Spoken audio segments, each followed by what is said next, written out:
really none of your business. It's none of my business. Hello, Fáilte, bonsoir, and welcome to the Motivated Classroom August Spotlight. Today is day 17, and I'm focusing on episode 18 with my good friend and wonderful person, Beth Skelton. Now, I love to draw attention to Beth's work because, well, one, she is fantastic, and two, because she's one of the very first people who helped me to teach language in a very, very different way. A language that can be focused more on interesting inputs and less on the grammar and precision and accuracy at the beginning, but we can still get there later. And she's a real role model for me. And actually, Beth, if you're watching this, can you recognize where I am? I'm just sitting on my kitchen table. This is the dining room wall behind me. And so you should recognize this because you were in this house earlier this year, hanging out with my daughter and my wife and our doggy. So you should recognize this. So I wanted to highlight first when Beth spoke about CI allowing us access to content. So I thought that was really nice. Like, Beth is mainly an English specialist, English as an additional language. And in the English as an additional language world, you typically always speak English in your classroom. Like, it's incredibly rare to, translate back to another language, or even for translanguaging, it's becoming better, allowing access to the home language. But most English teachers spend most of their time speaking English, which is a good thing. But of course, they've got to make themselves very understandable and comprehensible. So I loved what Beth started off by saying she began as a world language teacher teaching German, but then went into the English language teaching world and brought some of those skills with her. And she said, when I looked at that comprehensible input lens, it made me realize that we can teach anything through comprehensible input and make all of our content that way. When I stopped that focus that was just on the language and instead brought in rich, exciting, motivating, interesting content at grade level, the students really want to learn the language. In the world of English, we don't have the option of just taking time to focus only on the language, as in the grammar, the structures. The kids have to learn enough to be able to participate at their level right from the beginning. So I thought that was really powerful.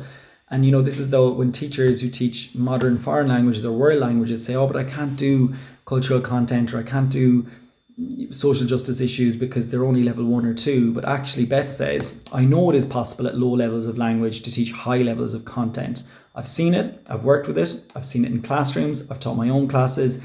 It is what's motivating to our kids. They're not just learning table, chair, sit, stand. They're actually learning things that they're interested in their world. And when you ask them, why did you choose to learn this language? What do you want from this language? You'll get great answers about understanding songs and music and movies, or family and culture and people in different areas they want to speak to. You won't get answers that they want to learn why the subjunctive is used and not the indicative. So it is possible to bring in their home language and use that as a support, regardless of what language it is at home. And then she very nicely plugs Sukaina's episode, which is going to be the one I focus on tomorrow, when she spoke about translanguaging and using the students' home language in our classrooms. And then another thing that I thought was really nice, Beth and I had a bit of a discussion about, me as a Spanish teacher, and I'm not Spanish. I have family from Madrid, but I'm not Spanish. I'm Irish. And so my perspective on Spanish culture or Mexican culture or Bolivian culture is an outsider perspective. And sometimes that can feel a bit scary. Like, are you going to get it wrong? Are you going to say the wrong thing? But just to recognize the fact that this is my take on it as an outsider. But obviously it's going to be different when we speak to someone from the culture. But she said, the outsider perspective on any culture can be one of the more powerful ones. Because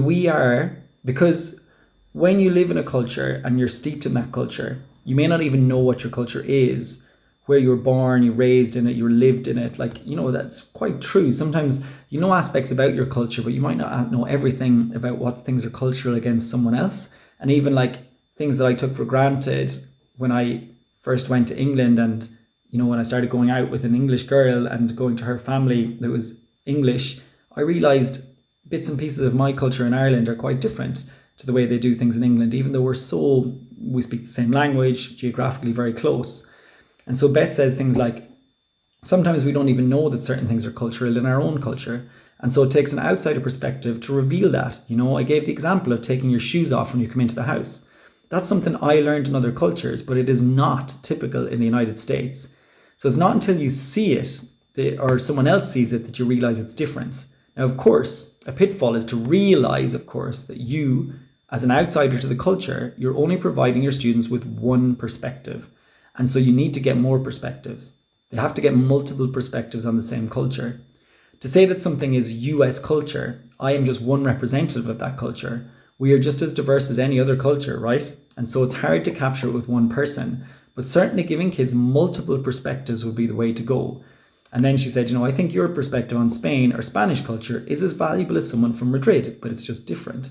I thought that was really nice, and it kind of gave me permission to talk about cultural aspects in the classroom and not shy away from those, but just to be honest and say, I didn't grow up in Spain.